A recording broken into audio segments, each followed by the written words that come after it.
बोलो गुरुदेव भगवान की जय। प्यारे कृष्ण कन्हैया लाल की जय।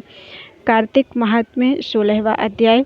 विष्णु का छल जान कर वृंदा दीना शाप, नारी का होगा हरण बन बन भटको आप। नारद जी बोले, विष्णु ने जलंधर के नगर में जाकर वृंदा के पातिव्रत्य को भंग करने का विचार किया। विष्णु की माया से वृंदा ने स्वप्न में अपने स्वामी जलंधर को भैंसे पर चढ़े, तेल लगाए, नंगे शरीर, काले पुष्पों के आभूषण पहने हुए, राक्षसों के साथ सिर मुड़ाए, अंधकार के बीच दक्षिण दिशा को जाते देखा। अपने सहित नगर को सागर में डूबा देख उसकी निद्रा उछट गई और वह अपने स्वप्न को सोचने लगी। निकलते सूर्य को छेदों से युक्त और कांतिहीन देखा तो अनिष्ट जानकर वह डर कर विलाप करने लगी। गोपुर अटारी में कहीं भी उसको सुख नहीं मिला। फिर 2 सखियों के साथ बाग में आई। डरी हुई वह भ्रमण करते हुए वन में गई, पर सुख को प्राप्त नहीं हुई। फिर वन में घूमती हुई वृंदा ने सिंह के समान मुख, चमकती हुई दाढ़ और नेत्र वाले भयंकर 2 राक्षसों को देखा। जब वह डरकर भागने लगी तब वहां पर शिष्य समेत एक तपस्वी को देखा। फिर राक्षसों के भय से अपने हाथ मुनि के गले में डालकर बोले, मैं आपकी शरण में हूँ, मेरी रक्षा करो। मुनि ने राक्षसों को भगा दिया। मुनि के हुंकार से भगे हुए राक्षसों को देख वृंदा प्रणाम कर बोली, हे कृपानिधे, आपने मेरी रक्षा की है। मैं एक प्रार्थना करती हूँ, मेरे स्वामी जलंधर रुद्र के साथ युद्ध करने गए हैं, वे कैसे हैं? मुनि वृंदा की बातें सुनकर ऊपर को देखने लगी। इतने में ही 2 बंदर आए और मुनि को प्रणाम करके आगे खड़े हो गए।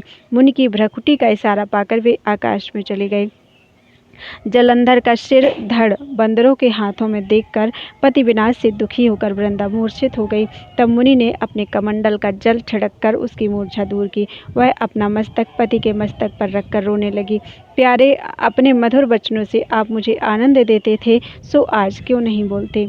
विष्णु समेत देवता, गंधर्व और त्रिलोकी को जीतने वाले आपको आज कैसे मार दिया? नारद जी बोले, वृंदा उस समय रोकर बोली, हे कृपानिधे, आप मेरे पति को जीवित कर दो, आप समर्थ हैं। मुनि बोले, इसको शिव जी ने मार दिया है, ये जी नहीं सकता, तो भी तेरे ऊपर कृपा करके इसको जीवित करता हूँ।